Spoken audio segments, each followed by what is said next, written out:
आज के सेशन में हम लोग सिंधु घाटी सभ्यता, हड़प्पा सभ्यता के बारे में अच्छे से अध्ययन करेंगे।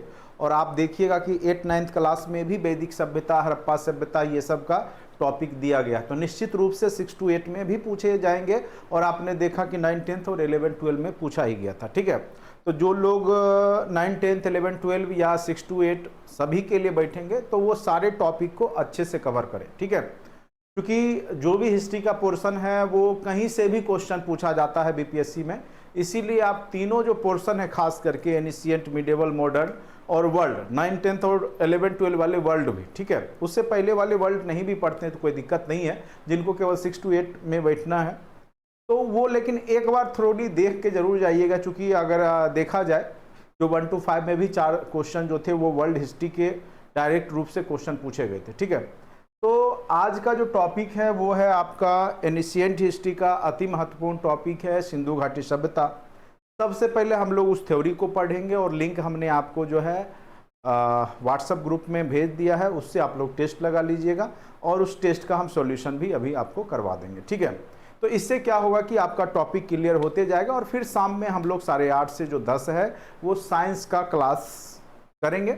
साइंस में भी आपको जो भी लोग हैं सबको पढ़ना है, चूंकि आपके 40 नंबर के जो क्वेश्चन होते हैं उसमें साइंस भी आपके 8-10 क्वेश्चन जो कि महत्वपूर्ण होता है और आपको वहाँ एक नंबर आपके लिए महत्वपूर्ण है। चूंकि अब जो होगा वो कंपटीशन ज़्यादा होगा, चूंकि लोगों को पैटर्न पता है, अब लोग तैयारी जो है उस ढंग से और भी बेहतर करके जाएंगे, तो आपको उसी हिसाब से आपको तैयारी करने की आवश्यकता है। ठीक है, चलिए आज का जो टॉपिक है स्टार्ट करते हैं। टॉपिक जो है आपका सिंधु घाटी सभ्यता यानी हड़प्पा सभ्यता। ठीक है, हड़प्पा सभ्यता के बारे में हम लोग जानेंगे। ठीक है, इससे पहले हम लोगों ने जो प्राचीन समय का जो हमने पढ़ा था, प्रागैतिहासिक काल भी पढ़ लिया, साथ साथ हमने जो है इतिहास के सोर्स क्या क्या होते हैं, कौन कौन से मतलब सोर्स हैं, पुरातात्विक सोर्स हैं, उसके साहित्यिक सोर्स हैं, वहाँ से भी 2-3 क्वेश्चन पूछे जाते हैं हर एक एग्जाम में, तो उसका भी चर्चा हम लोगों ने पिछले क्लास में कर लिया। अगर आप नए हैं हमारे चैनल पे तो आप निश्चित रूप से जो है प्रीवियस वीडियो है उसको जा करके देखेंगे, जिसमें कि हमने आपको बताया है कि कहाँ कहाँ से जो है सोर्स ले करके भारतीय इतिहास का लेखन हुआ है। साथ साथ हमने आपको प्रागैतिहासिक काल, पाषाण काल के बारे में भी ओवरव्यू दे दिया था। ठीक है, जहाँ से कुछ एकाध क्वेश्चन कभी कभी पूछे जाते हैं। ठीक है, लेकिन आपका जो सोर्स है वहाँ से 2-3 क्वेश्चन आपका हर एक एग्जाम में, आप देखिएगा, गौर कीजिएगा, तो पूछ लिया जाता है। ठीक है, तो आज का जो टॉपिक है वो है आपका हड़प्पा सभ्यता। टॉपिक का नाम क्या है? हड़प्पा सभ्यता। इसी को हम लोग सिंधु घाटी सभ्यता भी कहते हैं। इसी को हम क्या कहते हैं? सिंधु घाटी सभ्यता भी कहा जाता है। इसी को क्या कहा जाता है? सिंधु घाटी सभ्यता। आखिर सिंधु घाटी सभ्यता क्यों कहा जाता है? हड़प्पा सभ्यता क्यों कहा जाता है? कांस्ययुगीन सभ्यता इसको क्यों कहा जाता है? ठीक है, ये तीनों सभ्यता जो है वो हड़प्पा सभ्यता को ही कहा जाता है। अगर पूछे कांस्ययुगीन, और यह आदि ऐतिहासिक काल है। ये कौन सा काल है हड़प्पा सभ्यता? तो आदि ऐतिहासिक काल है। अगर पूछे आदि ऐतिहासिक काल किसको कहते हैं, तो जब मनुष्य लिखना तो जानता था और उसने लिखा है, लेकिन आज तक उसको पढ़ा नहीं गया है, वैसे इतिहास के पाठ को क्या कहा जाता है? आदि इतिहास काल कहा जाता है। तो आज तक जो है कोई भी कह सकते इतिहासकार नहीं हुए जो इनके लिपि को पढ़ पाए। ठीक है, आगे चर्चा करेंगे इनकी जो लिपि है किस प्रकार की है, वो सब भी आएगा। ठीक है, तो सबसे पहले हम नामकरण कैसे करते हैं? देखिए, हम लोगों ने 3000 ईस्वी पूर्व तक की घटना को पढ़ा था, और 3000 ईस्वी पूर्व जो आता है उसके बाद धातु युग आ जाता है। धातु युग में मनुष्य ने सर्वप्रथम तांबा धातु की खोज किया था। किस धातु का? तो इसकी चर्चा हम कर लेते हैं। हो सकता है कई बार पूछ देता है मनुष्य ने सर्वप्रथम किस धातु की खोज की थी, तो याद रखना है आपको तांबा धातु। दूसरा धातु मनुष्य ने बनाया तांबा और टीन का मिश्रण करके कांसा बनाया, और कांस्य धातु को ही कांस्ययुगीन सभ्यता के नाम से भी जाना जाता है। कांसा धातु होता क्या है? तो तांबा और टीन का मिश्रण। तांबा और जब टीन मिला करके आप बनाते हैं तो ये क्या बन जाता है? आपका कांसा बन जाता है। तो इसी को हम लोग कहते हैं कांस्ययुगीन सभ्यता। चूंकि जिस युग में जिस धातु का व्यापक रूप से प्रयोग होता है, जैसे इससे पहले हम लोग पाषाण काल पढ़े थे, तो पाषाण काल में हमने देखा था कि जो मानव था उसने पत्थरों के औजार बनाए थे, पत्थरों के विभिन्न तरह के औजार का प्रयोग करता था, पत्थरों के मांद में रहता था, तो इसलिए उस काल का क्या नाम रख दिया गया? पाषाण काल, पत्थर का काल। पूरा पाषाण, मध्य पाषाण, नव पाषाण। उसके बाद धातु युग आया तो यहाँ पे ताम्र धातु का मनुष्य ने, तो ताम्र युगीन सभ्यता भी इसको कहा जाता है। लेकिन जब मनुष्य ने जब कांसा का खोज कर लिया तांबा और टीन मिला करके, चूंकि तांबा क्या होता है, मुलायम होता है, इससे बने हथियार उतने प्रयोग में नहीं आ सकते थे, खास करके लकड़ी को काटने में या किसी को शिकार करने में, तो इसलिए मनुष्य ने उसमें टीन मिलाया और टीन की खोज हुई, टीन मिलाया और कांसा को बनाया गया। तो हड़प्पा सभ्यता जो कांस युगीन सभ्यता इसलिए कही जाती है क्योंकि यहाँ के लोग कांसे का प्रयोग करके हथियार बना रहे थे। ठीक है, अब कहिएगा हड़प्पा सभ्यता को ही हम सिंधु घाटी सभ्यता भी कहते हैं। इसी को क्या कहा जाता है, सिंधु घाटी सभ्यता या हड़प्पा सभ्यता। ठीक है, अब देखिए इतिहास में ऐसा मानना है कि जो पुरातात्विक स्थल सबसे पहले खोज होता है उसी के नामकरण, उसी के नाम के आधार पर उस सभ्यता का नाम पड़ता है। तो सबसे पहले 1921 ईस्वी में जॉन मार्शल के नेतृत्व में, जो रखालदास बनर्जी और दयाराम सहनी का नाम आप लोग जानते हैं। ठीक है, तो दयाराम सहनी ने 1921 ईस्वी में आपका रावी नदी के तट पर हड़प्पा सभ्यता की खोज की थी। ठीक है, तो कई बार पूछेगा कि हड़प्पा सभ्यता है कहां पे, किस नदी के तट पे था, तो हड़प्पा सभ्यता किस नदी के तट पे था, रावी नदी के तट पे। सबसे पहले हड़प्पा जगह को ही खोजा गया और किसने खोजा, तो दयाराम साहनी ने खोजा। ठीक है, ये सब क्वेश्चन, और किसके नेतृत्व में, उसका जो मेन टीम का लीडर कौन था, तो जॉन मार्शल, अंग्रेज अधिकारी इतिहासकार कह सकते हैं, वो थे जिनके अंतर्गत या जिनके नेतृत्व में ये खनन हो रहा था। ठीक है, तो ये सब क्वेश्चन डायरेक्ट इनडायरेक्ट रूप से आपके एग्जाम में पूछे जाते हैं।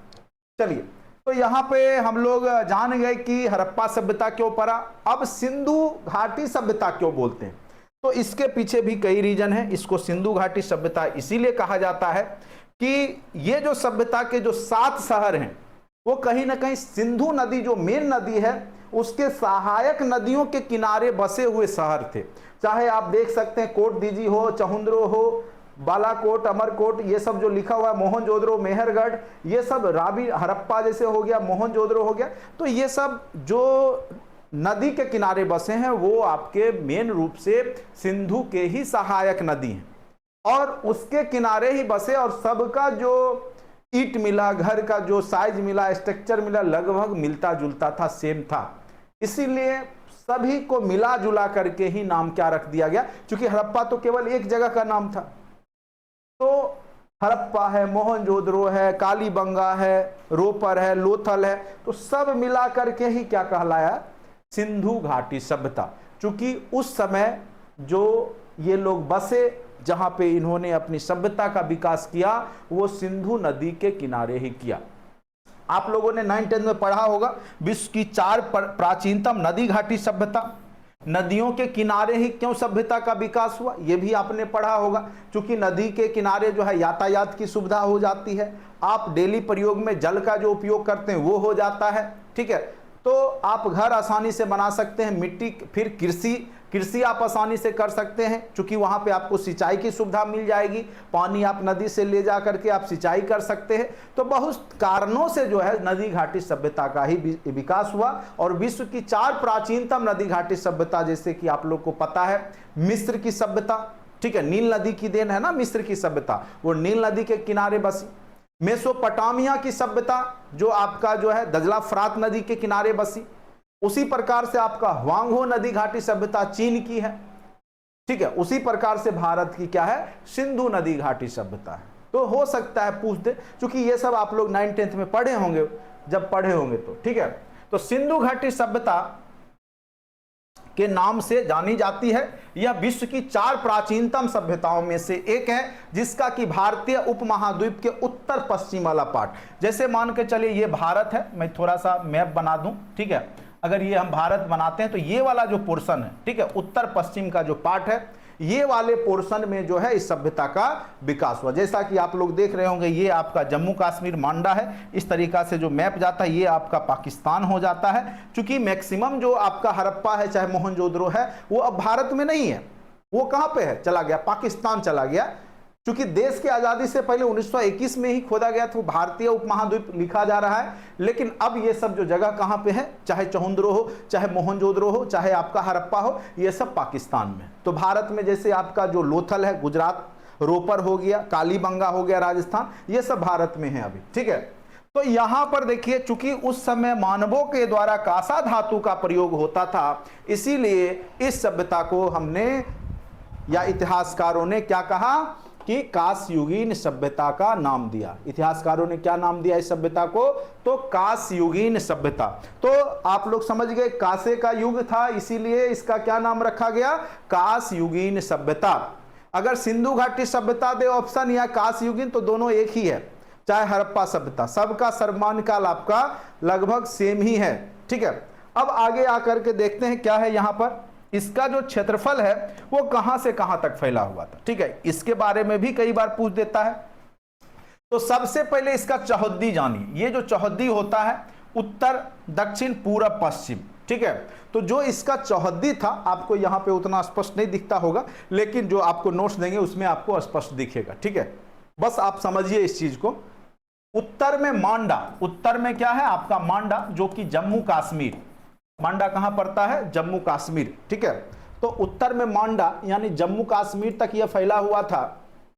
ठीक है, जम्मू कश्मीर में मांडा है, वहां तक उत्तर में। दक्षिण में दैमाबाद, जो कि महाराष्ट्र में पड़ता है, महाराष्ट्र जो दक्षिण में है, दैमाबाद, वहां तक फैला हुआ था। उसके बाद पूरब में जो था आलमगीरपुर, आलमगीरपुर जो यूपी में है, कई बार पूछ देता है कि इसका जो है पूर्वी भाग कहां तक फैला हुआ था, कौन से शहर तक? हिंडन नदी के किनारे जो है आपका आलमगीरपुर है यूपी में, वहां तक यह पूरब में फैला हुआ था। वहीं जो पश्चिम में सुत कांगेडोर, जो कि पाकिस्तान कह सकते हैं अब है, तो वहां तक ये फैला हुआ था। और इसका टोटल अगर क्षेत्रफल निकालिएगा तो आप 13 लाख भी बोल सकते हैं, 13 लाख वर्ग किलोमीटर। अगर एग्जैक्ट लिखिएगा तो आप लिख सकते हैं 12,99,600, 12,99,600 वर्ग किलोमीटर में यह फैला हुआ था। कितना? तो 12,99,600 वर्ग किलोमीटर अगर एग्जैक्ट दे दे तब। इसका आकार देख ही रहे होंगे कि त्रिभुजाकार है, मेन रूप से क्या है? त्रिभुजाकार। तो पूछेगा कि सिंधु घाटी सभ्यता का जो स्ट्रक्चर था वो किस प्रकार का था? तो त्रिभुजाकार था। क्या था? त्रिभुजाकार था। ठीक है, तो अब समझ गए कि सिंधु घाटी क्यों कहे इसको? क्योंकि सिंधु और उसके सहायक नदियों के किनारे ही इसके जो शहर थे मेन रूप से विकसित हुए, इसीलिए इसका नाम क्या पड़ा? सिंधु घाटी सभ्यता। अगर गौर कीजिएगा तो सिंधु नाम कैसे पड़ता है?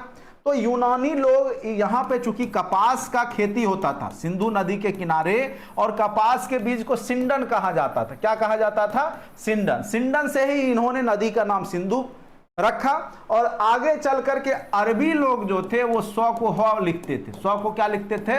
ह। और ह से ही आपका क्या हो गया? हिंदू। सिंधु से हिंदू हुआ और हिंदू से हिंदुस्तान बन गया। तो इतिहास में हिंदुस्तान जो आया है कोई धर्म का नाम नहीं था, बल्कि सिंधु नदी के किनारे जो लोग रहते थे उसको अरबी मुसलमान इतिहासकार उसको हिंदू बोलते थे। चूंकि सौ को हो, सिंधु, सैंधव, हैंदव, हिंदू आ गया, हिंदू से हिंदुस्तान बन गया आज। ठीक है, तो कहने का अर्थ है कि ये जो सिंधु आप देख रहे हैं तो सिंडन से ही पड़ा था इसका नाम, जो कि कपास के बीज को कहा जाता था। यूनानी लोग इसका प्रयोग करते थे। ठीक है, अब देखिए इस क्षेत्र में मेन रूप से जो है 7 शहर विकसित हुए थे, और निश्चित रूप से एक आध क्वेश्चन यहां से पूछ ही देता है। जैसे इस बार पूछा कि जो कांसे की नर्तकी की मूर्ति मिली कहां से मिली। कई बार पूछ देगा कि जो है जूते हुए खेत के प्रमाण कहां से मिले, हल कहां पे मिला, मिट्टी का हल कहां मिला। ठीक है, या घोड़े का जो हड्डी कहां से मिला। ठीक है, तो ये सब क्वेश्चन अब यहां से निश्चित रूप से एक आध क्वेश्चन आपको डाल ही देगा कोई ना कोई। या पूछेगा कि हड़प्पा सभ्यता की खोज किसने की? दयाराम साहनी ने। कब किया? 1921 ईस्वी में। किस नदी के किनारे है हड़प्पा? रावी नदी के किनारे है। ये सब बहुत हिट लिस्टेड क्वेश्चन है, एकदम याद रखिएगा आप लोग। ठीक है, चलिए अभी जो हड़प्पा है 1 नंबर पे 7 शहर के बारे में हम लोग पढ़ेंगे, जो कि अभी पाकिस्तान में साहिवाल जिला में पड़ता है। और इसकी खोज राय बहादुर दयाराम साहनी ने किया था। पूरा नाम उनका है राय बहादुर दयाराम साहनी। 1921 ईस्वी में। किस नदी के किनारे है? तो रावी नदी के किनारे है। किस नदी के किनारे है? याद रखना है आपको, रावी नदी। कई बार लोग सिंधु सोच करके सिंधु मार देते हैं, चूंकि इसको सिंधु घाटी सभ्यता कहते हैं, और ये बहुत बड़ा ब्लंडर कर जाते हैं वहां पर। देखिए मोहनजोदड़ो सिंधु नदी के किनारे था। मोहनजोदड़ो सिंधु नदी के किनारे था, जबकि हड़प्पा रावी नदी के तट पे था। एकदम याद रखिएगा, ये सब आपको कंफ्यूज करवाएगा आपको, ठीक है। बहुत ज्यादा कंफ्यूज हो जाते हैं लोग, क्योंकि लोग रट के जाते हैं, ऑब्जेक्टिव केवल पढ़ के जाते हैं, और हम थ्योरी पढ़ाएंगे, ऑब्जेक्टिव का टेस्ट लिंक आपको दे देंगे लास्ट में, ऐसे इस पे आधारित क्वेश्चन भी हम करवा देंगे। लेकिन आप लोग का ड्यूटी रहेगा कि आपको जो टेस्ट लिंक ग्रुप में दिया गया है और ऐप में खोलिएगा तो कंटेंट में भी आप जीके जीएस ऑनलाइन टेस्ट में जाइएगा तो हिस्ट्री सेक्शन में आपका सबसे लास्ट में अभी डाले हैं वो दिखेगा हड़प्पा सभ्यता, उसको बैठ करके 35-40 क्वेश्चन जो भी होगा उसको बनाइएगा। उससे आपके अंदर कॉन्फिडेंस आ जाएगा कि कैसा भी क्वेश्चन हड़प्पा सभ्यता का आएगा। पढ़ने का मतलब है कि जो टॉपिक हम पढ़ेंगे उससे एक भी क्वेश्चन अगर पूछ दे तो छूटना नहीं चाहिए, गलत नहीं बनना चाहिए, तब हुआ पढ़ाई का मतलब। और आपने गौर किया होगा जो जो टॉपिक हमने पढ़ाया था अगर क्वेश्चन आया तो आपसे छूटा नहीं होगा, ठीक है। तो कांसे की गाड़ी, मछुआरे का चित्र, देखिए कांसे की एक मूर्ति है नर्तकी का, वो अलग है। ये कांसे की गाड़ी पूछे, मछुआरे का चित्र पूछे, तो ये सब आपको कहां मिला है, तो हड़प्पा में ही मिला है, ठीक है। शंख का बैल, कांसे का दर्पण, ये पूछ सकता है, कांसे का दर्पण कहां मिला, कांसे का दर्पण ऐनक कहां मिला, तो ये हड़प्पा में मिला। अब देखिए मोहनजोदड़ो वाला आपको पूछ सकता है, जैसे नर्तकी की मूर्ति, कांस्य नर्तकी की मूर्ति, ये डायरेक्ट क्वेश्चन आपके एग्जाम में स्टेट में पूछा था। कांसे की जो नर्तकी की जो मूर्ति मिली कहां से मिली, तो मोहनजोदड़ो से मिली। देखिएगा स्टेट में डायरेक्ट 9th 10th में पूछा है, ठीक है। लरकाना जिला जो कि पाकिस्तान में है, सिंध प्रांत में, इसकी खोज जो है रखालदास बनर्जी ने किया। कब किया, तो 1922 ईस्वी में। और किस नदी के किनारे बसा हुआ है, तो सिंधु नदी के किनारे बसा हुआ है। किस नदी के किनारे बसा हुआ है, तो सिंधु नदी के किनारे बसा हुआ है, ठीक है। चलिए, तो यहां से अगर पूछे विशाल स्नानागार, ग्रेट बात, ये भी पूछता है कई बार, जहां जो कि एक धार्मिक कांड के लिए लोग जमा होते थे या स्नान करते थे धार्मिक कार्य के लिए, विशाल स्नानागार भी मिला है। अन्न भंडार गृह भी मिले हैं, ये सब मोहनजोदड़ो में ही मिला है। अन्नागार हो गया, अन्नागार बड़े बड़े मिले, यानी लोगों का इकोनॉमी सरप्लस होगा, खाने से ज्यादा लोगों का इनकम था, अनाज था, इसीलिए वो लोग अनाज को रखते होंगे उस अन्नागार में। सभा भवन भी मिला, तो ये सब मोहनजोदड़ो से मिला। तो उस समय का सबसे बड़ा जो भवन था कहने का, वो अन्नागार ही हुआ करता था, ठीक है। अब आ जाइए चहुंद्रो। चहुंद्रो का बार बार क्वेश्चन पूछा है, तो खास करके जो श्रृंगार प्रसाधन के समान थे, काजल हो गया, लिपस्टिक हो गया, पाउडर। अब सोच सकते कि उस समय में, और इस सभ्यता का सर्वमान्य काल जो है आपका 2500 से 1750 भी दे सकता है, 2350 से 1750 भी दे सकता है। तो जो भी इसके कोई एक ही देगा, 1750 के रेंज तक वाला होगा, वो सर्वमान्य काल मानेंगे। चूंकि कार्बन डेटिंग पद्धति जो होता है उसके माध्यम से जो निर्धारण हुआ है काल का, वो 2350 से 1750 माना गया है। कार्बन डेटिंग जो C14 पद्धति के आधार पर इतिहास में जो तिथि की गणना होती है वो आपका बताता है कि हड़प्पा सभ्यता 2350 से 1750 ईस्वी पूर्व की सभ्यता है, तो इसी को हम लोग मानेंगे, ठीक है। चलिए, उसके बाद जो है यहाँ पर जो है मन के आजकल भी फेमस मन के लोग जो है बड़े बड़े मोती का जो माला पहनते वो मन का हो गया। तो मनके के कारखाने, लिपस्टिक, पाउडर, यानी श्रृंगार प्रसाधन से जुड़े हुए जो वस्तुएं मिली है, याद रखिएगा चहुंद्रो, और वो पाकिस्तान में है। अर्नेस्ट मैके, एनजी मजूमदार दोनों ने मिलकर के इसकी खोज किया 1935 ईस्वी में। कब किया गया, 1935 ईस्वी में किसका खोज हुआ, चहुंद्रो का, ठीक है। निश्चित रूप से फिर क्वेश्चन कोई ना कोई 1-2 क्वेश्चन सिंधु घाटी से फिर पूछे जाएंगे आपके एग्जाम में, निश्चित रूप से 110%, ठीक है। अब आ जाइए लोथल। लोथल जो है गुजरात में पड़ता है, और उस समय का यह प्रसिद्ध जो था बंदरगाह था, और यहीं से जो है रोम व्यापार होता था। कहां, तो मध्य एशियाई देश रोम तक व्यापार जो होता था वो लोथल के बंदरगाह से ही होता था। कहां से होता था, तो लोथल के बंदरगाह से, ठीक है। लोथल गुजरात में पड़ता है। अहमदाबाद गुजरात, भारत। रंगनाथ राव ने इसकी खोज किया था, तो इसका खुदाई 2 बार हुआ है अभी तक, 1955 में और 1962 ईस्वी में। भोगवा नदी के किनारे, ये भी अति महत्वपूर्ण है, कई बार क्वेश्चन पूछे गए हैं लोथल किस नदी के किनारे बसा हुआ शहर है या बंदरगाह था, तो भोगवा नदी अत्यंत ही महत्वपूर्ण है। लोथल किस नदी के किनारे था, तो भोगवा नदी, एकदम भी याद रखिएगा, ये क्वेश्चन बार बार पूछता है। लोथल किस नदी के किनारे, भोगवा, जो भारत का सिंधु घाटी सभ्यता के समय में जो प्रसिद्ध बंदरगाह था, यानी सिंधु घाटी सभ्यता का जो प्रसिद्ध बंदरगाह था वो लोथल ही था। और यहां से क्या क्या मिला है, गोदीवारा, वही जहाज को आने जाने का रोकने का स्थान जो है, हाथी दांत, अग्नि वेदिका, दिशा मापक, चूंकि विदेशी लोग आते थे तो अपने साथ दिशा मापक यंत्र भी लाते होंगे, और घोड़े की मृण मूर्तियां, यानी मिट्टी का मूर्ति। कई बार पूछ देता है घोड़े का हड्डी, मार के आ जाते हैं लोग लोथल गुजरात, गलत हो जाता है। मृण मूर्ति मतलब होता है मिट्टी का पका हुआ जो मूर्ति होता है ना, उसको बोलते हैं मृण मूर्तियां, ठीक है। तो ये मूर्ति मिला था, लेकिन अगर बोले कि घोड़े की हड्डी, तुरकोटदा जगह है, आगे हम लोग चर्चा करेंगे, लेकिन मृण मूर्ति पूछेगा, ठीक है। ऐसे ये लोग घोड़े का पशुपालन करते नहीं थे, हो सकता है कि जो विदेशी व्यापारी आते होंगे वो कभी एकाध घोड़ा को लाए होंगे दिखाने के लिए या देखने, जो भी हो। तो ऐसे ये लोग पशुपालन में घोड़ा, हाथी, ये सबको पालते उलते थे नहीं, ठीक है। गाय को भी ये लोग नहीं पालते थे, हाँ, केवल बैल को ये लोग पवित्र पशु के रूप में पूजन करते थे, ठीक है। शेर के बारे में भी इनको कुछ भी जानकारी नहीं थी, शेर को ये लोग नहीं जानते थे, ठीक है। तो ये भी कई बार क्वेश्चन पूछ देता है। तो मेन देखिए, मेन चीज, जैसे घोड़े की मृण मूर्ति कहां मिलेगा, लोथल। अग्नि वेदिका ये पूछ सकता है, दिशा मापक पूछ सकता है, ठीक है। तो ये सब लोथल गुजरात में ही मिलेगा। अब आते हैं, जैसे एक क्वेश्चन यहां से पूछा, दो क्वेश्चन देखो, एक तो ये क्वेश्चन पूछा ही था कि आपका कांसे की जो मूर्तियां कहां से मिली थी, तो मोहनजोदड़ो होता उसका आंसर, कांसे की नर्तकी, वो तो पूछा ही था। एक क्वेश्चन ये भी पूछा था कि उस समय जो है मध्य एशियाई लोगों के साथ जो है व्यापार किस बंदरगाह कहां से होता था, ठीक है, कौन से जगह से, तो कालीबंगा। कालीबंगा कहां पे पड़ता है, राजस्थान। और कालीबंगा, इसका नाम काली चूड़ियों के कारण पड़ा है, काली चूड़ियों के कारण इसका नाम क्या पड़ा है, कालीबंगा, ठीक है। कालीबंगा, काली चूड़ियां मिली, इस कारण इसका नाम ही पड़ गया कालीबंगा। और इसकी खोज अमलानंद घोष ने किया।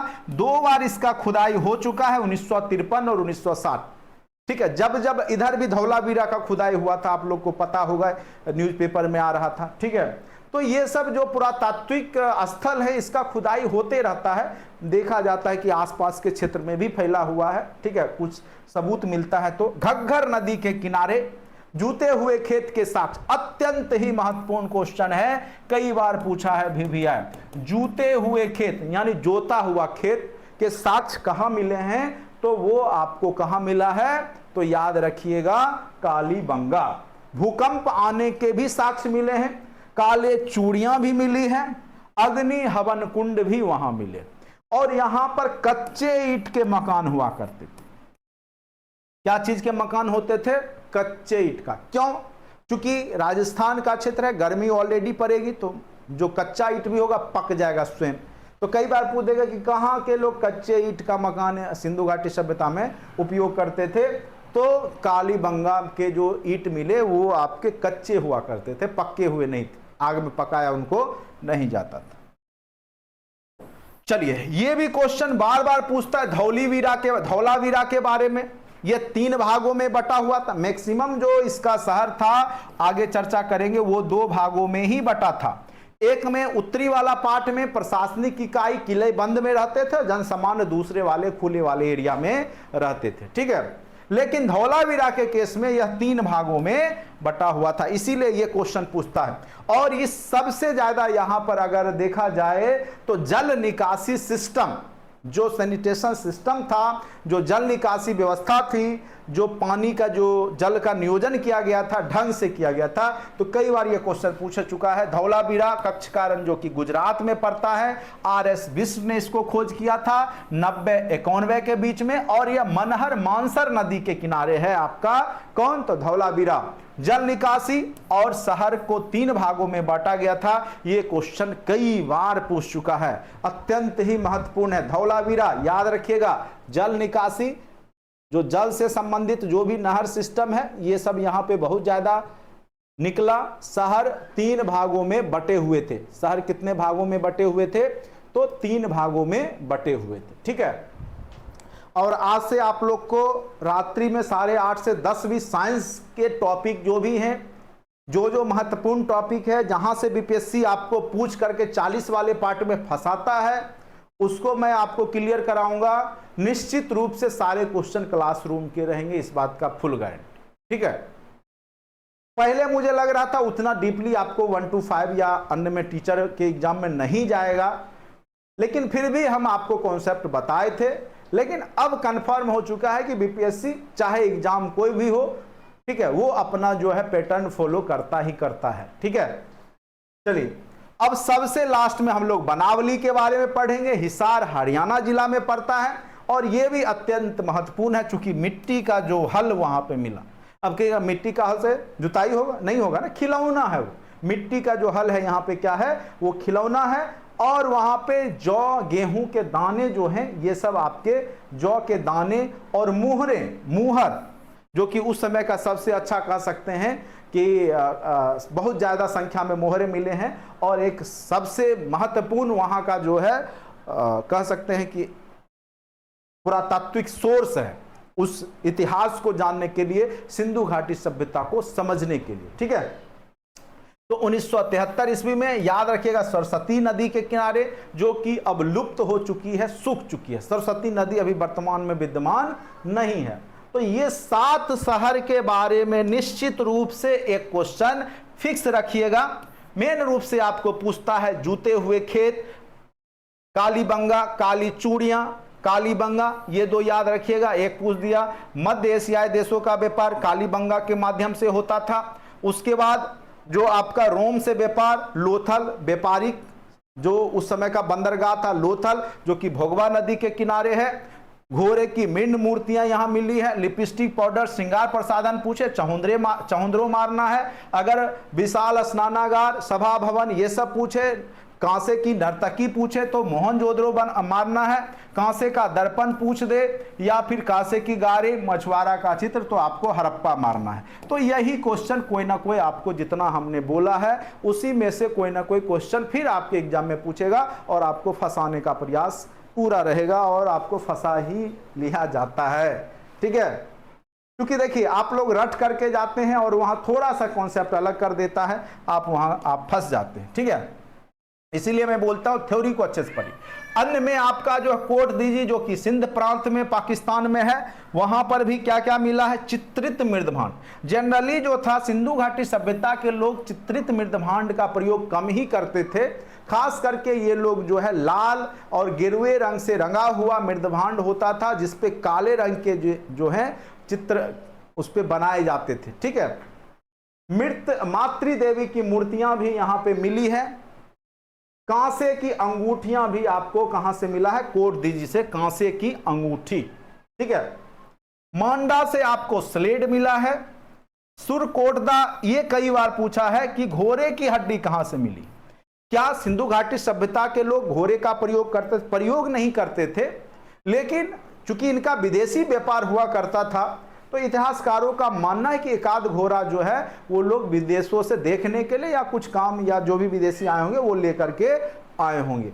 कलश, समाधान, ये सब आपको सुरकोटदा के जो जगह है गुजरात में, वहां से जो है मिले हैं। चलिए, अब इसका सर्वमान्य काल के बारे में हम लोग देखेंगे। चूंकि सर्वमान्य काल जो निकाला जाता है इतिहास में, वो कार्बन 14 पद्धति के माध्यम से निकाला जाता है। और आपको पता होगा C12 C14, ठीक है।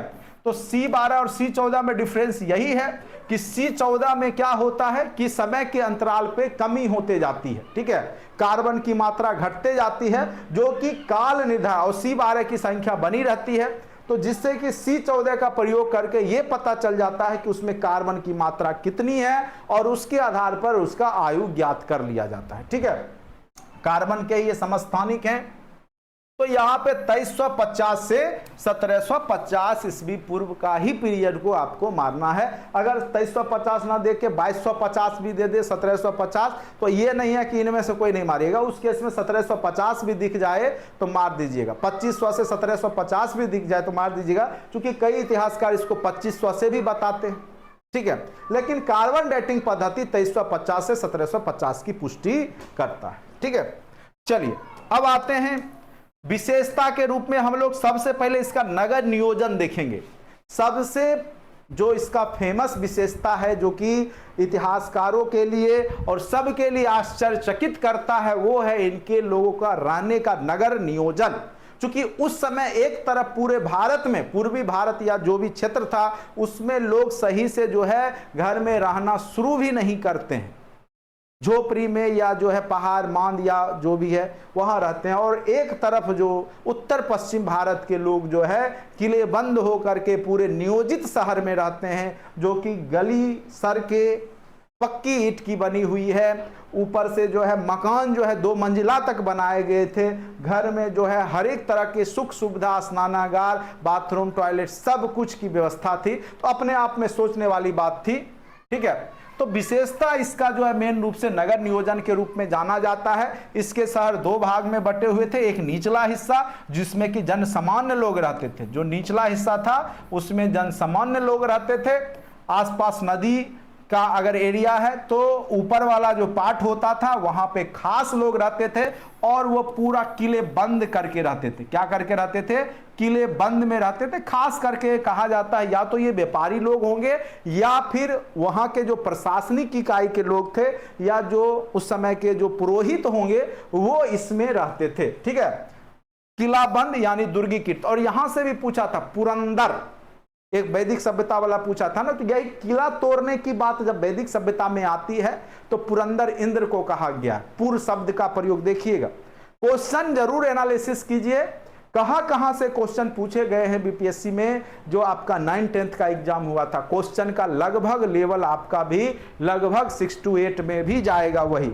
ठीक है, कहीं और से क्वेश्चन नहीं आएगा, बल्कि लेवल आपका लगभग वही रहने वाला है। इसीलिए आप लोग जो है तैयारी में अभी से लगिए और मेहनत कीजिए।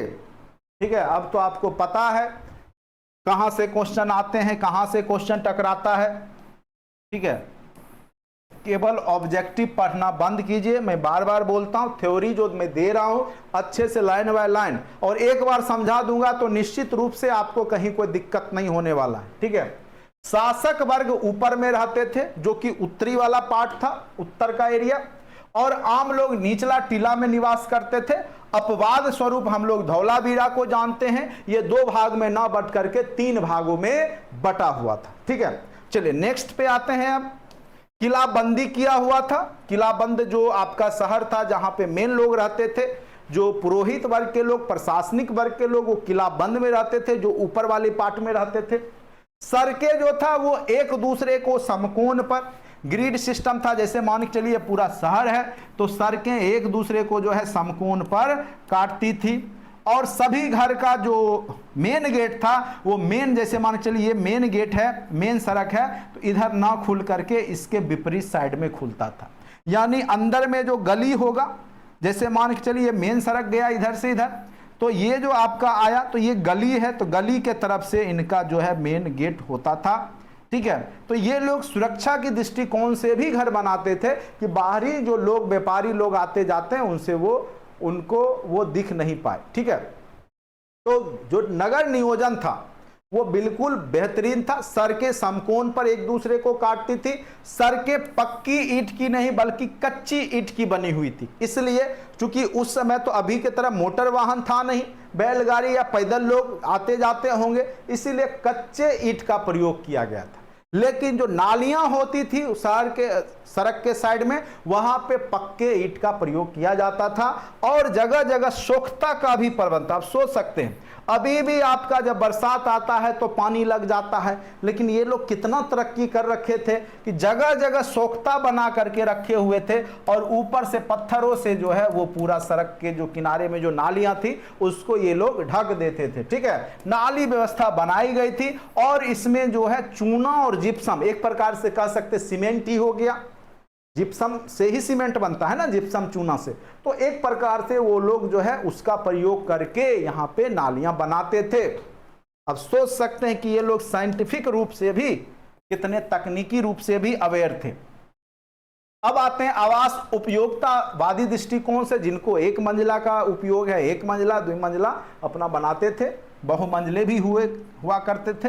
पक्के ईंट का व्यापक प्रयोग होता था, पत्थरों के घर नहीं बनाते थे ये लोग। घर में रसोई, आंगन, स्नानागार, शौचालय सबकी सुविधा थी, जबकि अब जाकर के हर घर नल योजना आया है और हर घर शौचालय ODF फ्री मुक्त अब जाकर के आपके देश में हो रहा है। लेकिन वास्तविकता में आज भी बहुत लोग जो है दूर है, शौचालय से भी दूर है। ठीक है, लकड़ी के सहतीर एवं बीम पर छतों की ढलाई की जाती थी। आज भी आप पुराने घर को देखिएगा, लकड़ी डाल के ऊपर से आपको ढाला हुआ मिलेगा। ठीक है, तो ये लोग उसी समय इतने साइंटिफिक कह सकते हैं कि ये समझदार हो चुके थे कि ये लोग पक्के घर का ईंट का प्रयोग करके अच्छे से 2 मंजिला 3 मंजिला घर बना लेते थे। घरों के दरवाजे मुख्य सड़क पे ना खुल करके गलियों में खुलते थे। चलिए, ये हो गया उसका नगर नियोजन। अब इनकी अर्थव्यवस्था के रूप में देखिएगा तो मेन रूप से इनका जो अर्थव्यवस्था है वो व्यापारिक आधारित था ही। ठीक है, यहाँ पे व्यापार पे ही आधारित था। ये लोग कपास की खेती करते थे और कपास से रुई धागा बनता है और धागे से वस्त्र बना करके मेन रूप से ये लोग व्यापार करते थे। और इनके धनी मनी होने का भी प्रमुख कारण इनके द्वारा जो कपास की खेती और जो वस्त्र निर्माण के जो अवशेष मिले हैं वो मेन रूप से माना जाता है। ऐसे खेती भी ये लोग करते थे और 9 प्रकार के यहाँ पे जो है खेती, 9 प्रकार के फसलें उपजाई जाती थी। मेन रूप से आप देख सकते हैं, गेहूं था, जौ था, ठीक है, गेहूं, जौ, चावल, रागी, मटर, सरसों, दलहन, तरबूज, खरबूज, कपास, ये सब मेन रूप से यहाँ पे उपजाए जाते थे। कपास मुख्य रूप से वाणिज्यिक फसल था।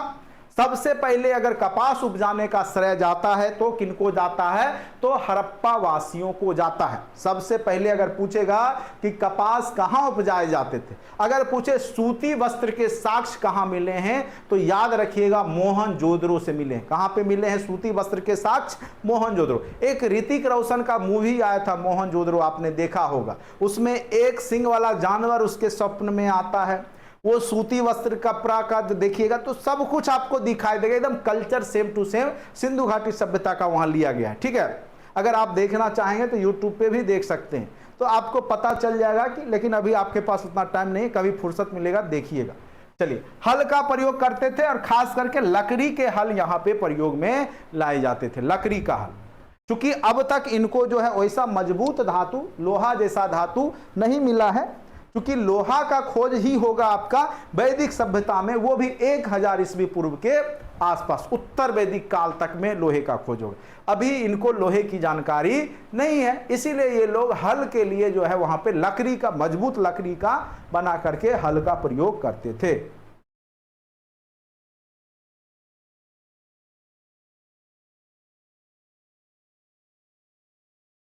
शौचालय का पैसा रख लेता है नहीं, और आप लोग भी तो फायदा लिए होंगे, बने बनाए शौचालय पर पैसा निकाल लिए होंगे।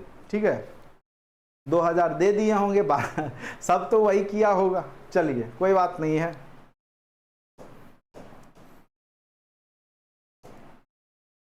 डंडे द्वारा खुदाई तथा छिटका विधि, तो खोदने के लिए जो मिट्टी को है डंडे से, और सिंचाई के लिए पानी का छिड़काव छिटका विधि से करते थे। सिंचाई मुख्यतः प्राकृतिक स्रोतों पे डिपेंड था, खास करके वर्षा या नदी, इसीलिए तो नदी किनारे ये लोग बसते थे। कृत्रिम रूप से जो है सुर्तघई जगह है अफगानिस्तान में, सुर्तघई होगा, ठीक है, सुर्तघई अफगानिस्तान में, वहां पे नहर मिले हैं। ठीक है, धौलावीरा में जलकुंड, और यही इसीलिए हम बोले थे कि जलकुंड जल से रिलेटेड हो तो धौलावीरा मार दीजिएगा। जलकुंड तालाब के साक्ष्य जो है धौलावीरा में मिले। पशुपालन के रूप में ये लोग जो है बैल, बकरी, भेड़, ऊंट को पालते थे। ये लोग जो है बैल, बकरी, भेड़, ऊंट को पालते थे, लेकिन यह पशुपालन जो है दुग्ध उत्पादन के लिए नहीं करते थे। ठीक है, याद रखिएगा, बैल खेतों में काम करने के लिए, बकरी उकरी, चूंकि ये लोग मांसाहारी भी होते थे तो खाने पीने के लिए जो है इसका प्रयोग करते होंगे। ठीक है, इनको घोड़े का ज्ञान नहीं था, तो कहिएगा अवशेष मिला, तो देखिए बहुत चीज का हमें जानकारी नहीं है, बहुत सारे जानवर का। और वो कहीं पे अगर कोई विदेशी आया लेके आया या कोई एक प्रॉपर क्षेत्र में आया तो सब लोग उसके बारे में जानकारी नहीं रख सकते हैं। तो जनसामान्य लोग को घोड़े के बारे में जानकारी नहीं थी। ठीक है। शिल्प उद्योग व्यवसाय, सोना चांदी तांबा पीतल कांसा का प्रयोग होता था। इनको लोहे का ज्ञान नहीं था, अत्यंत ही महत्वपूर्ण। कई बार पूछेगा किस धातु को इनको जानकारी नहीं थी, तो लोहे को ये लोग नहीं जानते थे। लोहे के बारे में ये लोग को पता नहीं था, लोहा खोजा ही नहीं गया था तब तक। सूती वस्त्र उद्योग प्रधान उद्योग था। मोहनजोदड़ो, कालीबंगा तथा आलमगीरपुर से सूती वस्त्र के उद्योग मिले हैं। ठीक है। तो मोहनजोदड़ो याद रखिएगा, सूती वस्त्र के साक्ष्य जो है मेन रूप से मोहनजोदड़ो में ही मिला है। मनका जो कि छोटे छोटे आभूषण पत्थरों के बनाए जाते थे, वो सेलखरी के मोहर बनते थे। सेलखरी, ठीक है, सेलखरी याद रखिएगा। पूछेगा कि मोहर क्या चीज के बनाए जाते थे, तो सेलखरी। ठीक है। शंख पक्की कीमती पत्थरों के बने होते थे। ठीक है। मनका। मोहर उद्योग, मोहर सेलखरी की बनी। आ गया ये लाइन, सेलखरी। पूछेगा कई आकृति के थे, वर्गाकार भी था, आयताकार। आज भी आप लोग देखते होंगे मोहर जो होता है गोलाकार, वर्गाकार, आयत। अब मेरा मोहर दिख रहा है बगल में गोलाकार है, तो इस प्रकार से होगा। ठीक है। बेलनाकार मेसोपोटामिया। अगर पूछेगा कि कहां का मोहर बेलनाकार हुआ करता था, तो मेसोपोटामिया का जो मोहर होता था वो बेलनाकार होता था। ठीक है। अन्न उद्योग मृदभांड और काले लाल। तो यहां पे मिट्टी के जो बर्तन थे वो मेन रूप से काले और लाल रंग के होते थे। अगर पूछे गेरुआ धूसर रंग के, तो वैदिक सभ्यता के बर्तन जो थे गेरुआ या धूसर चित्रित होते थे। और इनका जो होता था मेन रूप से काला या लाल रंग का होता था। लाल मेन होता था, काला से ऊपर जो है आपका डिजाइन उजाइन बनाया जाता था। ठीक है। ईंट का जो रेशियो था वो 4:2:1 में था। जो सारे ईंट जो मिले उसका अगर रेशियो देखिएगा, जैसे मान के चले ये ईंट है, ठीक है, तो ईंट जो है उसमें जो ये हो गया आपका, जैसे ये 4 अनुपात का होगा, लंबाई चौड़ाई 2 होगा और ऊंचाई क्या होगा 1 होगा। तो इस रेशियो में यहाँ के ईंट वहां पे मिले। चटाई बुनाई का भी कार्य होता था। इनका व्यापार जो है आंतरिक रूप से सभी क्षेत्रों में होता था। आंतरिक व्यापार विभिन्न जो हड़प्पाई शहर है उनके बीच होता था। बाह्य व्यापार के रूप में ये लोग मेन रूप से मेसोपोटामिया, जो कि इराक ईरान में मध्य एशिया में पड़ता है, उनसे इनका व्यापार होता था। तो ये याद रखिएगा, जो इनका बाह्य व्यापार था वो मेसोपोटामिया से होता था। आयात निर्यात के रूप में ये लोग क्या करते थे, आयात मतलब खरीदारी क्या करते थे, तो ये लोग बिटुमिनस जो कोयला था वो ईरान से मंगाते थे, सबसे लो क्वालिटी का कोयला। चांदी ईरान और अफगानिस्तान से आता था। तांबे खेतरी की खान जो है आपका वहां से आता था, जो कि राजस्थान में है। सोना ईरान और कोलार की खान कर्नाटक में, वहां से ये लोग लाते थे। ठीक है। निर्यात में मेन रूप से ये लोग जो बेचते थे, हाथी दांत का बनी वस्तुएं बेचते थे। कीमती पत्थर जो कि कार्नेलियन पत्थर मन के होते थे, ये सब बेचते थे। पशु पक्षी को बेचते थे, चूंकि भारत जैव विविधताओं वाला देश शुरुआत से ही रहा है। काली लकड़ी बेचते थे। सूती वस्त्र का मेन रूप से ये लोग व्यापार करते थे। तांबे की बनी वस्तु बेचते थे और अनाज भी मध्य एशियाई देशों को ये लोग निर्यात करते थे, चूंकि उधर तो बालू ही बालू है, रेगिस्तानी एरिया रहता है, तो यहीं से अनाज उनके पास जो जाता था। ठीक है। यातायात के साधन में मेन रूप से आपका स्थल मार्ग में बैलगाड़ी था। जल मार्ग में ये लोग जो है मोहनजोदड़ो से मिट्टी के नाव का खिलौना मिला है, यानी नाव का ये लोग प्रयोग करते थे। अगर पूछेगा मिट्टी का नाव कहां मिला है, तो ये याद रखिएगा मोहनजोदड़ो में। ठीक है। चलिए, महत्वपूर्ण बंदरगाह जो है इनका क्या क्या है वो देख लीजिए। कौन कौन सा बंदरगाह महत्वपूर्ण है।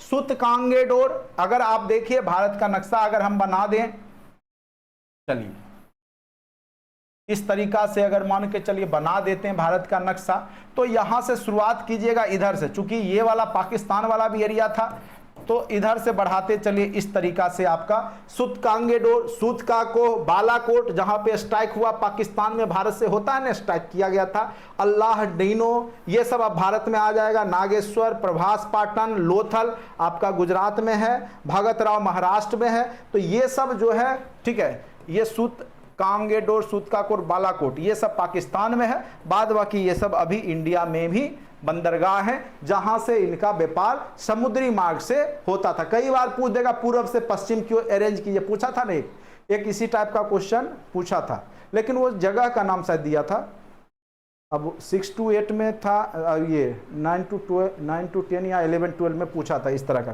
तो इस तरह के क्वेश्चन भी आपको पूछ देगा, पूरब से पश्चिम या उत्तर से दक्षिण अरेंज कीजिए।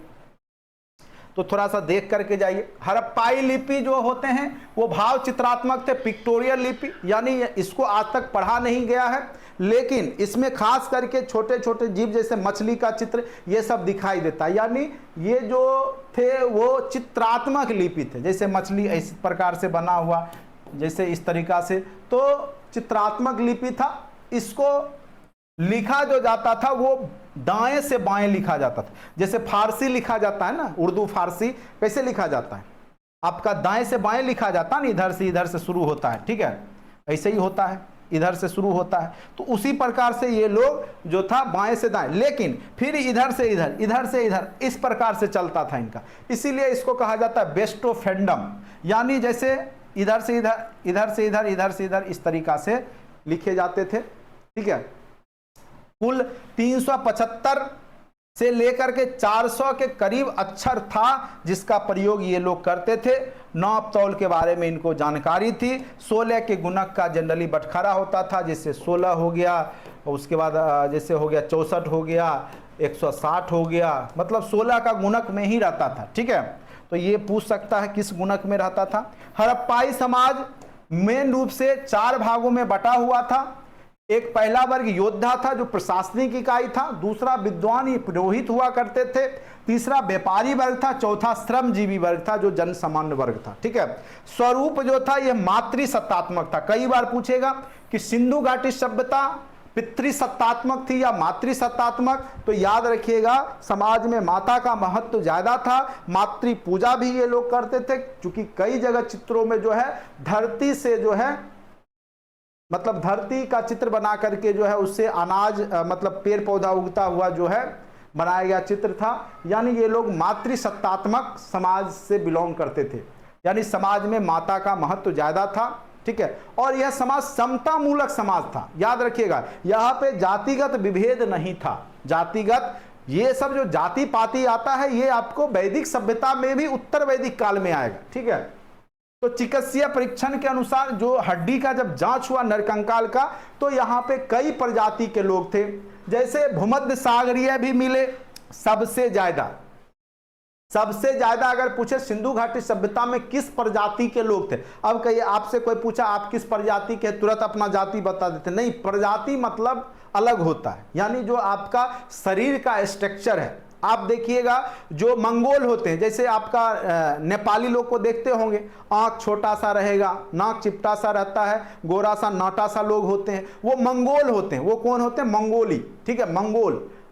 उसके बाद जो लंबे तगड़े पंजाब हरियाणा के लोग देखते होंगे, आप लोग को लंबा दिखते होंगे, तो वो लोग जो होते हैं वो भूमध्य सागरीय होते हैं, ठीक है। और जो आपका यहाँ के आदिवासी लोग होते काले कलूठे, वो प्रोटोएस्टोलाइड जाति के होते हैं, ठीक है।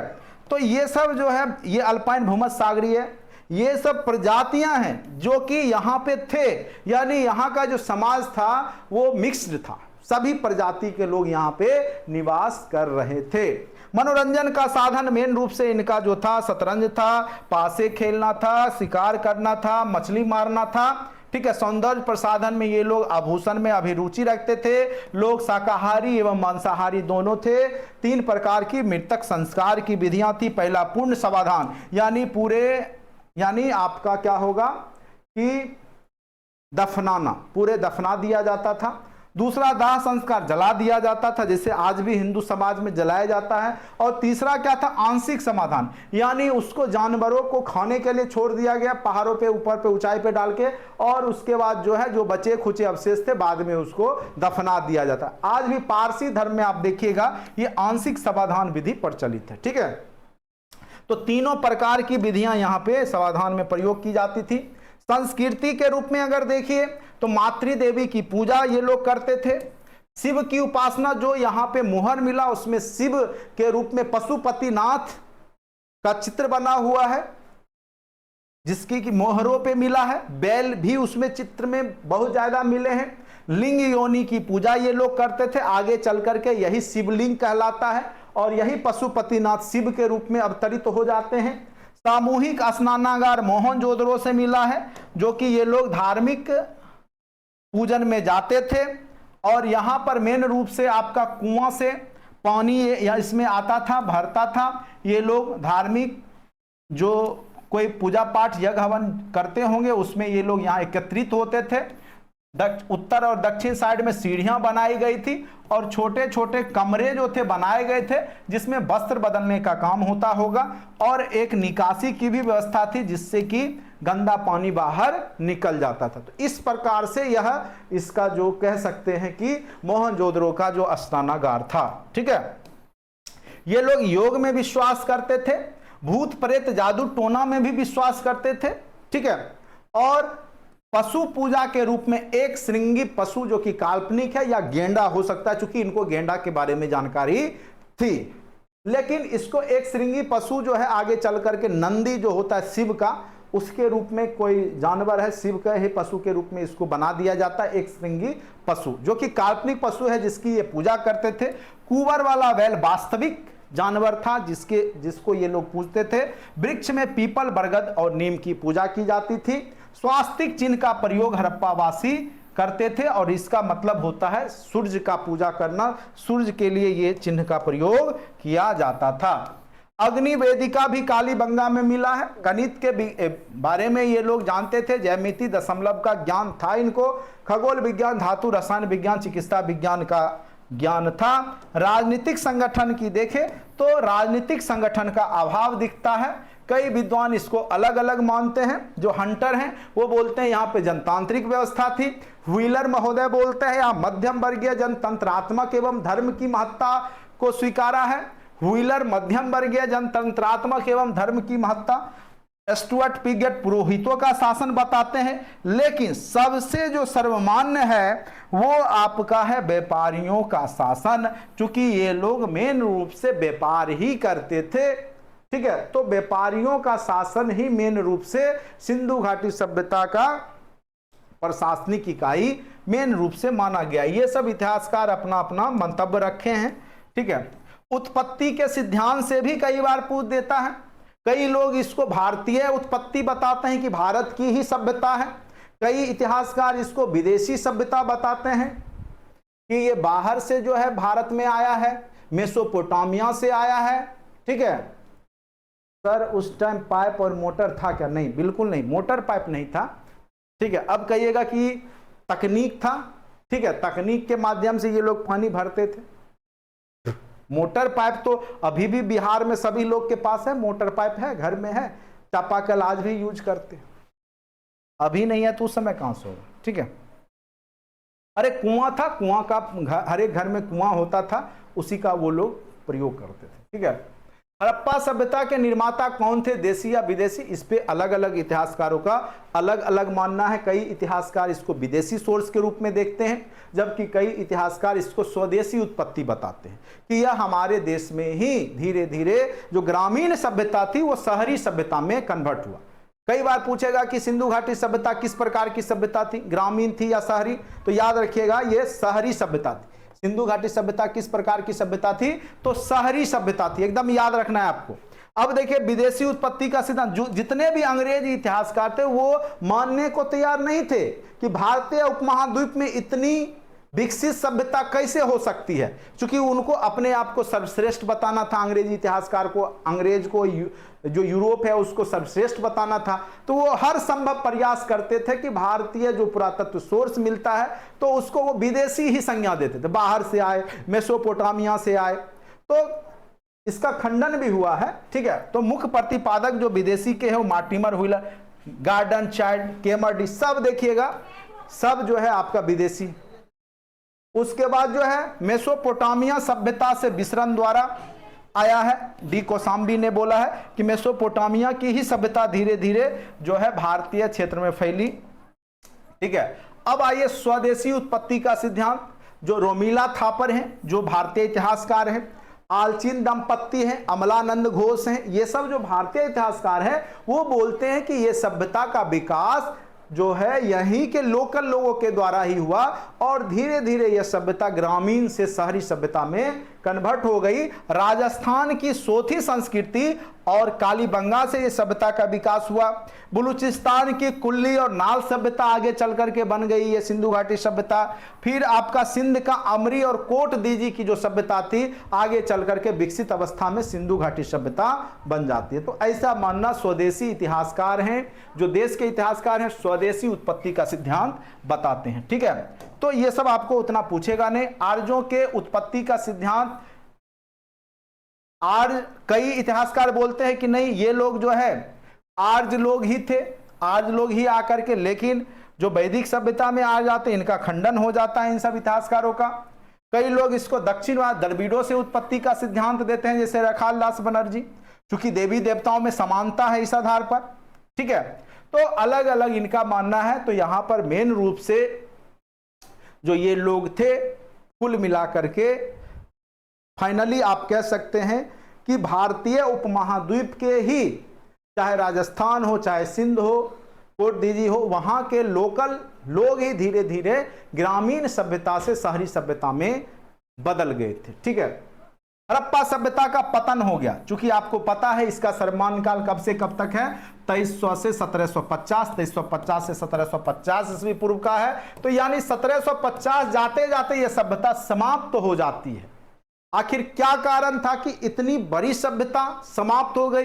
तो इसमें भी इतिहासकारों का अलग अलग मानना है। ठीक है, किन इतिहासकारों का क्या मानना है वो देखिए। बाढ़ के द्वारा पतन, मार्शल मैक और एस.आर. राव बोलते हैं कि बाढ़ आ गया। आपको देखे होंगे कि मूवी में भी, मोहनजोदड़ो मूवी में भी दिखाया है कि अंतिम समय में सिंधु घाटी में बाढ़ आ जाता है, सिंधु नदी में बाढ़ आ जाता है और वहां का शहर डूब जाता है। ठीक है, तो बाढ़ को भी सर्वमान्य का मतलब पतन का कारण में माना जाता है, क्योंकि सिंधु नदी के किनारे है और हर एक साल बाढ़ आती थी। लेकिन कई इतिहासकार बोलते हैं सिंधु में बाढ़ आएगी, लेकिन राजस्थान का कालीबंगा में तो बाढ़ नहीं आता होगा, फिर वहां कैसे सभ्यता समाप्त हो गई? तो फिर इतिहासकारों का मानना था कि अगर सेंट्रल सिस्टम गड़बड़ हो जाता है तो पूरा वो सिस्टम गड़बड़ हो जाता है। अगर मान के चलिए अभी पूरे देश में दिल्ली से शासन हो रहा है और दिल्ली ही नष्ट हो जाए किसी कारण से, तो उस स्थिति में पूरा देश जो है बिखर जाएगा, अराजकता की स्थिति आ सकती है, ऐसा मानना है। नदियों का सूख जाना कई लोग बताते हैं, D P. Agarwal, A N. Ghosh, P. Sood ये बोलते हैं कि नदियां सूख गई। नदियों का मार्ग में परिवर्तन बताते हैं, नदी का जो रास्ता बदल गया सिंधु नदी का। तत्कालिक हलचल, तात्विक हलचल यानी भूकंप, R A. Rice, M A. Sahni. Malaria महामारी, केनेडी बताते हैं कि इनका जब हड्डी पे रिसर्च हुआ तो इनको एक बीमारी हो रखी थी प्रोटोजोआ संबंधी, जो कि मलेरिया टाइप का, उससे ये लोग मर गए। आर्य आक्रमण, मार्टिमर व्हीलर गार्डन चाइल्ड बोलते हैं कि आर्य जो आए, जो वैदिक सभ्यता वाले, चूंकि वो लोग युद्ध प्रिय थे, वो युद्ध करना जानते थे, इन लोगों को मार करके भगा दिए। ठीक है, या हत्या कर दे, सामूहिक हत्या। लेकिन कई जगह साक्ष्य भी मिले हैं सामूहिक नरकंकाल, जैसे आपका मोहनजोदड़ो, मृतकों का टीला, वहां बहुत सारे टीला मिला जहां पे नरकंकाल ही नरकंकाल था। ठीक है, तो उससे और कई जगह जो है, एक एक जगह जो है सारे आभूषण एकत्रित मिले छिपाए हुए घरा में मिट्टी के अंदर। इसका मतलब था कि कोई बाहरी आक्रमणकारी वहां जरूर आया था जो इन लोगों को लूटपाट कर रहा था। ठीक है, तो ये सब मानना है कई इतिहासकारों का अलग अलग। लेकिन मेन रूप से आपको ये जानना है कि ये जो सभ्यता का जो विनाश हुआ, इसके कोई एक कारण नहीं रहे होंगे, अलग अलग क्षेत्रों में ये सभ्यता का विनाश अलग अलग तरीके से हुआ होगा। ठीक है, प्रशासनिक गिरावट, जॉन मार्शल। व्यापार में गिरावट, सबसे ज्यादा लोकप्रिय मत, क्योंकि ये लोग व्यापारी थे, आगे चल करके हो सकता है कि इनके व्यापार में गिरावट आ गई। जैसे मान के चलिए कोई लोग मुंबई दिल्ली जाते हैं कमाने के लिए, कोरोना के टाइम पे व्यापार नहीं चला तो वो क्या करेंगे, रिटर्न अपने ग्रामीण सभ्यता की ओर आ जाते हैं। तो हो सकता है ये भी स्थिति रही होगी। जलवायु परिवर्तन और पारिस्थितिकी असंतुलन भी बताते हैं कई इतिहासकार। लेकिन मानना यह है कि उस समय इतना तो ना ही वन कटाई हुआ होगा, ना ही चूंकि उद्योग धंधा था, कल कारखाने थे, ना ही उस समय जो कार्बन उत्सर्जन हो रहा था। फिर जलवायु परिवर्तन कैसे हो गया होगा इतने बड़े स्तर पे? फेयर सर्विस एवं गुरदीप सिंह ने बताया कि जो वहाँ के पेड़ पौधे के जो जब रिसर्च हुआ तो उसमें जो है जल का अंश बहुत कम है, यानी सूखा पड़ गया था। ऐसा इन्होंने अपना जो है एक रिसर्च में साबित करने का प्रयास किया। तो इस प्रकार से सिंधु घाटी सभ्यता कई कारणों के कारण जो है समाप्त हो गई होगी, यह अभी तक रहस्य ही बना है। जब तक कि वह सभ्यता का जो अक्षर है, पिक्टोरियल लिपि ना पढ़ा जाए, कुछ और भी जानकारी नहीं एकत्रित किया जाए, यह एक रहस्य ही बना हुआ रहेगा। और यह आदि ऐतिहासिक एक कल्पना पे आधारित आपका जो है इतिहास है। इसका कोई साक्ष्य केवल पुरातात्विक है, लेकिन कोई साहित्यिक सोर्स नहीं है। केवल कल्पना मात्र से ही इतिहासकारों ने इसको अपनी भाषा देने का प्रयास किया है। ठीक है, अब देखिए यहां से क्या क्या क्वेश्चन पूछे जा सकते हैं, उस पर चर्चा करेंगे। अब आप लोग बताइए, यहां तक आप लोग को अच्छे से समझ में आया? किन्हीं को कोई दिक्कत भी है? जल्दी से बताइए, उसके बाद हम जो है इसके ऑब्जेक्टिव सेशन को तेजी से कर लेंगे।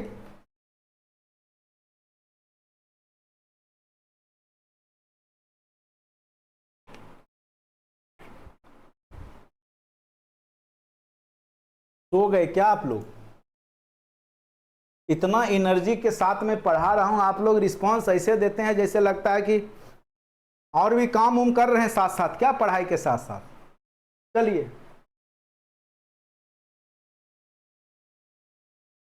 इतना अच्छे से हमने आपको सिंधु घाटी सभ्यता समझाने का प्रयास किया है। ठीक है,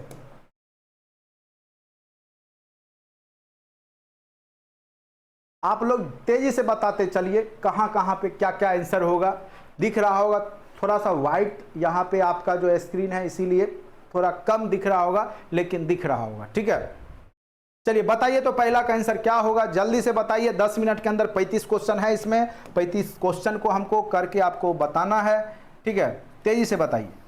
चलिए, पहला का आंसर, सिंधु घाटी स्थल कालीबंगन, जो कालीबंगा है किस प्रदेश में है? अभी तुरंत हमने चर्चा किया था, कालीबंगा कहां पे है? राजस्थान में है। और ऑप्शन नंबर ए पे टिक कीजिए। ऑप्शन नंबर ए बिल्कुल सही जवाब। सही, सभी लोग एकदम सही जवाब दे रहे हैं, बहुत अच्छा।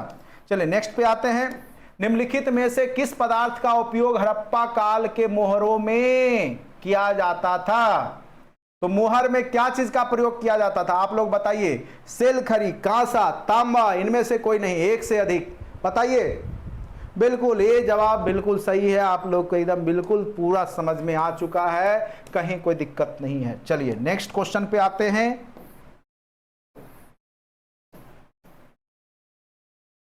हड़प्पा सभ्यता किस युग की सभ्यता थी? किस युग की थी? कांस युग, नव पाषाण युग, पूरा पाषाण युग, एक से अधिक, इनमें से कोई नहीं। बताइए किस युग की सभ्यता थी? तो कांस युगीन सभ्यता थी। हड़प्पा सभ्यता क्या थी? कांसे के युग की सभ्यता थी, कांस युगीन सभ्यता थी। बिल्कुल सही जवाब है आप लोग का। तेजी से बताइए, क्वेश्चन देखिए और बताते चलिए। सिंधु घाटी सभ्यता के लोगों का मुख्य व्यवसाय क्या था? अब आप लोग बताइए क्या था मुख्य व्यवसाय? पशुपालन, दूसरा ऑप्शन है व्यापार, तीसरा कृषि। अब बताइए मेन रूप से उनका पेशा क्या था? हमने बताया था आपको, व्यापार करना, कपास की खेती, रुई, पशुपालन। कृषि नहीं था, मेन पेशा उनका व्यापार था। कृषि करते तभी व्यापार, कृषि करते थे लेकिन मेन पेशा उनका क्या था? व्यापार ही था। सूती वस्त्र का व्यापार मेन रूप से ये लोग करते थे और यही इनके इनकम का सबसे बड़ा सोर्स था। ठीक है, नेक्स्ट क्वेश्चन पे आते हैं। हड़प्पा सभ्यता के निवासी थे। ग्रामीण सभ्यता, शहरी, जनजातीय, तो क्या थे? शहरी सभ्यता थे।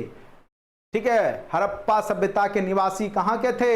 शहरी के थे। तो डी ऑप्शन कहां से आ गया आप लोग का?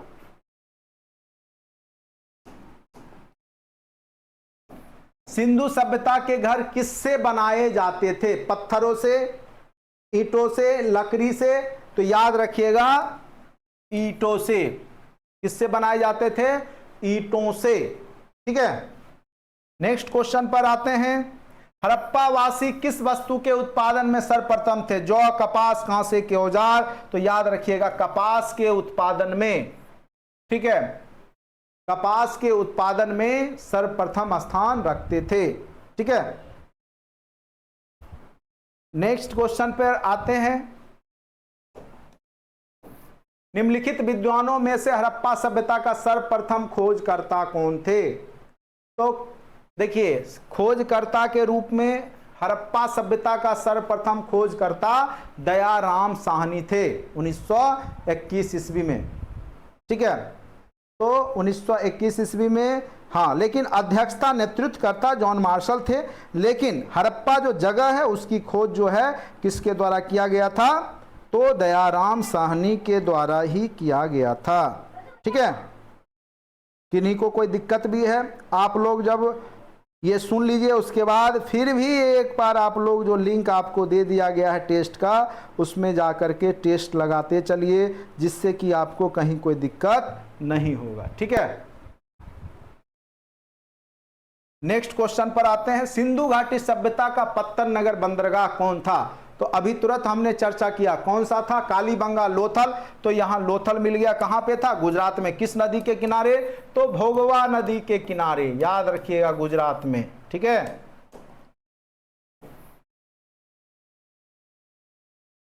पैमाने की खोज ने यह सिद्ध कर दिया कि सिंधु घाटी के लोग माप तौल में परिचित थे। और यह खोज कहां पर हुई? तो याद रखिएगा, पैमाना जो था तराजू बटखारा, जहां बंदरगाह होगा, जहां व्यापारी आएंगे, तो लोथल, याद रखिएगा, जगह का क्या था? लोथल। यही से आपका बटखारा मिला, जो कि नाप तौल का। हड़प्पा सभ्यता की खोज किस वर्ष में हुई थी? याद कीजिए, बताया था हमने, दयाराम साहनी के द्वारा 1921 ईस्वी। आप लोगों को सारा क्वेश्चन क्लास में पढ़ाएगा। हड़प्पा सभ्यता के बारे में कौन सी उक्ति सही है? उन्हें अश्वमेध यज्ञ की जानकारी थी? बिल्कुल नहीं, क्योंकि अश्वमेध यज्ञ वैदिक सभ्यता के बाद होगा। गाय उनके लिए पवित्र था? बिल्कुल नहीं, गाय को पालते ही नहीं। तो उन्होंने पशुपति को सम्मान करना प्रारंभ किया? बिल्कुल सही, जो पशुपतिनाथ जो है वहां पे दिखाई देते हैं। इसलिए इसका एग्जैक्ट आंसर क्या हो जाएगा? Option number C. Next question पे आते हैं। हड़प्पा के लोगों का सामाजिक पद्धति क्या था? तो हमने बताया कि दास श्रमिक आधारित? बिल्कुल नहीं, जाति आधारित, जाति तो बना ही नहीं था। उचित समतावादी, हमने क्या बताया कि हड़प्पा सभ्यता जो थी समतावादी समाज पे आधारित था, नैतिक मूल्यों पे आधारित समतावादी समाज था। ठीक है, हड़प्पा सभ्यता। सैंधव सभ्यता के ईंटों का अलंकरण किस स्थान से मिला है? तो ये आपको कालीबंगा से मिला है अलंकरण। ठीक है, मतलब ईंट पे तरह तरह के चित्र बनाए गए थे। मोहनजोदड़ो कहां स्थित है? तो सिंध, मोहनजोदड़ो पंजाब में, सिंध में, गुजरात में। बताइए कहां पे स्थित है मोहनजोदड़ो? पंजाब, सिंध, गुजरात, तीन में से बताइए। बिल्कुल सही जवाब है। ठीक है,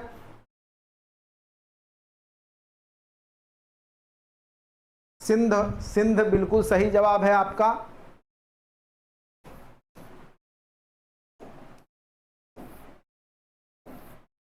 सिंधु सभ्यता में बृहत स्नानागार कहां मिला? आप लोग बताइए। मोहनजोदड़ो, हड़प्पा, लोथल, कहां मिला? मोहनजोदड़ो, बिल्कुल सही जवाब है। चलिए नेक्स्ट। सिंधु सभ्यता के मुद्रा में किस देवता का समतुल्य चित्रांकन किया मिलता है? आद्य शिव, उसको आदि शिव जिसको बोलते हैं ना आप लोग, आदि शिव, यानी प्राचीन समय में जो आदि रूप है शिव का, वही पशुपतिनाथ का। ये दो कर लीजिएगा, आदि शिव, आदि विष्णु, आदि इंद्र, तो आदि शिव का रूप मिलता है पशुपतिनाथ के रूप में। ऐसे भी पशुपतिनाथ उन्हीं को कहा जाता है, शिव को। निम्नलिखित में से कौन सा हड़प्पाकालीन स्थल गुजरात में है? तो आपको पता ही है, लोथल कहाँ है? गुजरात में है। वही सब क्वेश्चन बार बार पूछता है, जो क्वेश्चन आपको हमने बताया। मोहनजोदड़ो का स्थानीय नाम है मृतकों का टीला। क्या था? मृतकों का टीला। मोहनजोदड़ो को क्या कहा जाता है? तो मृतकों का टीला कहा जाता है। निश्चित रूप से आप लोग समझ गए हैं पूरा अच्छे से सिंधु घाटी सभ्यता, इसीलिए सारा क्वेश्चन आप लोग सही कर रहे हैं। भारत में खोजा गया सबसे पहला पुराना शहर था हड़प्पा। कौन सा था? हड़प्पा। कौन खोजा?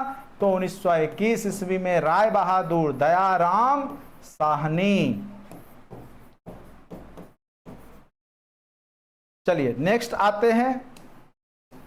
हड़प्पा में एक उन्नत जल प्रबंधन, उन्नत जल, जल जहां दिख जाए समझ जाइए कहां मारना है आपको, धौलावीरा। कहां पे? 3 भागों में शहर बटा था। दूसरा विशेषता उन्नत जल प्रणाली। ठीक है। हड़प्पा की मिट्टी के बर्तनों पे समानता किस रंग का प्रयोग होता था? काला या लाल? देखिए ऑप्शन कहां देता है, लाल, नीला, हरा, नीला। तो मारिए लाल। सिंधु सभ्यता निम्नलिखित में से किस युग में पड़ता है? ऐतिहासिक, प्राग ऐतिहासिक, आदि ऐतिहासिक। बार बार हमने चर्चा किया गया, जिसमें लोग लिखना तो जानते थे लेकिन आज तक उसको पढ़ा नहीं गया है, उसको हम लोग आद्य ऐतिहासिक, एक तो मार रहे हैं आप लोग, आद्य ऐतिहासिक नहीं बोला, कई बार चर्चा किया। अब देखिए पढ़ाने के बाद भी गलत बना रहे हैं, जब अभी तुरंत पढ़ा है, जब यहां गलत बना रहे हैं तो वहां क्या बनाइएगा, फिर गलती बनेगा, फिर आइएगा कहिएगा एको क्वेश्चन नहीं लड़ा, नहीं, और हम सारा क्वेश्चन खोज देंगे वीडियो में। सिंधु घाटी सभ्यता विकसित अवस्था में निम्नलिखित में से किस स्थल से घरों में कुआं के अवशेष मिले हैं? तो कहां पे, हर एक घर में, तो मोहनजोदड़ो, मोहनजोदड़ो में जो था प्रत्येक घर में जो है कुआं वहां पर मिला है, याद रखिएगा, मोहनजोदड़ो। सिंधु घाटी सभ्यता की को खोज निकाल, ये कुआं वाला शायद पूछा भी था क्वेश्चन, ये कुआं वाला अभी पूछा भी है कहीं स्टेट में शायद, या बीपीएससी में पूछा था ये। सिंधु घाटी सभ्यता की खोज निकालने में जिन दो भारतीय का नाम जुड़ा है वो क्या है? दयाराम साहनी और रखालदास बनर्जी। नहीं दिख रहा होगा, आप लोग नोट्स टेस्ट सीरीज दीजिएगा ऑनलाइन, ठीक है, ऐप में जा करके, ऐप में जाइएगा, GK GS online part test लिखा होगा, उसमें जाके टेस्ट दीजिएगा तो आपको दिखेगा, क्वेश्चन सारा दिखेगा, बैठ के बना लीजिएगा। रंगपुर, जहां हड़प्पा समकालीन सभ्यता थी, तो रंगपुर कहां पे है? तो याद रखिएगा रंगपुर जो है आपका सौराष्ट्र में पड़ता है। कहां पे है? रंगपुर, तो सौराष्ट्र में, ठीक है। हड़प्पा एवं मोहनजोदड़ो का पुरातात्विक खुदाई के प्रभारी कौन थे? पुरातात्विक खुदाई के प्रभारी कौन थे? तो ये याद रखिएगा सर जॉन मार्शल थे। कौन थे? तो सर जॉन मार्शल थे, ठीक है। नेक्स्ट आते हैं, निम्नलिखित में से किस पशु की आकृति मोहरों पे मिली है? घोड़ा, बैल, तो अभी तुरंत चर्चा किया, बैल का ही आकृति वहां पे मोहरों पे प्रयोग किया जाता था। सिंधु घाटी के लोग विश्वास करते थे आत्मा और ब्रह्मा में, कर्मकांड में, मातृशक्ति में, तो याद रखिएगा ये लोग मातृशक्ति की पूजा करते थे, मातृशक्ति में बिलीव करते थे, ठीक है। निम्नलिखित में से किस स्थल से युगल समाधान मिला है? धौलावीरा, लोथल, कालीबंगा। यानी युगल मतलब जोड़ा में, यानी पति पत्नी या जो भी हो, दोनों को साथ ही वहां पर दफनाया गया था, ठीक है। युगल जोड़ा वाला पूछ सकता है कहां पे मिला है, ठीक है। तो युगल जोड़ा जो मिला है वो आपको लोथल में ही मिला है। कहां पे मिला है? लोथल में ही मिला है, ठीक है। सती प्रथा कह सकते हैं उसको एक प्रकार से। हड़प्पा के काल का तांबे का रथ किस स्थान से मिला है? राखी गढ़ी, दैमाबाद, बनावली। तो अगर पूछे तांबे का रथ तो आपको कहां पे मिला है? तो दैमाबाद, महाराष्ट्र में आपका तांबे का रथ मिला है, ठीक है।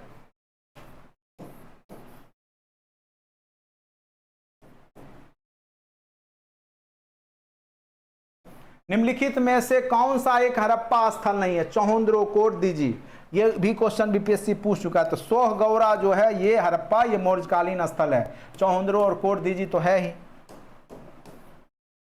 चौहंद्रो के उत्खनन का निर्देश किसने दिया था? याद कीजिए, मैके ने। किसने दिया था? चौहंद्रो। सर जॉन मार्शल, एच के मैके, सर ऑरेल एस्टिन ने। तो इसका आंसर क्या हो जाएगा? जे एच मैके ने किया था, ठीक है। वो थ्योरी पढ़िएगा तो उसमें निकलेगा। किस पशु के अवशेष सिंधु घाटी सभ्यता में नहीं मिले हैं? तो घोड़ा, गाय का मिला है, शेर का आपका नहीं मिला है, ठीक है। हड़प्पा कालीन स्थलों में अभी तक किस धातु की प्राप्ति नहीं हुई है?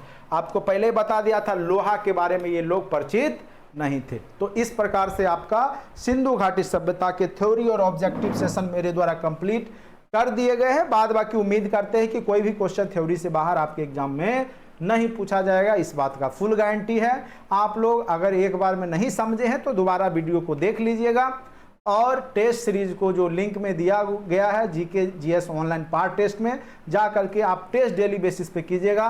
फिर रात्रि में आपका जो है केमिस्ट्री का क्लास होगा, ठीक है। रसायन विज्ञान का पहला टॉपिक पढ़ाएंगे, और हमने नोट्स आपको कंटेंट्स में और ये ग्रुप में आपको व्हाट्सएप ग्रुप में भेज दिया। आप लोग एक बार थ्रोली रीड कर लीजिएगा, वहां से निश्चित तौर पे 2 क्वेश्चन भी आएंगे, ठीक है। तो अब डेली बेसिस पे आपका क्लास होगा और बहुत ज़्यादा आपको पढ़ना है, इसीलिए आप लोग अभी से कॉन्सेप्ट क्लियर करते जाइए। एक एक क्वेश्चन आपके लिए महत्वपूर्ण होता है और जितना पढ़ाते हैं कृपया करके पूरे पे आप लोग ध्यान दीजिए, निश्चित रूप से सफल होंगे। अपना दिमाग लगाएंगे तो फिर गड़बड़ हो सकता है। ठीक है।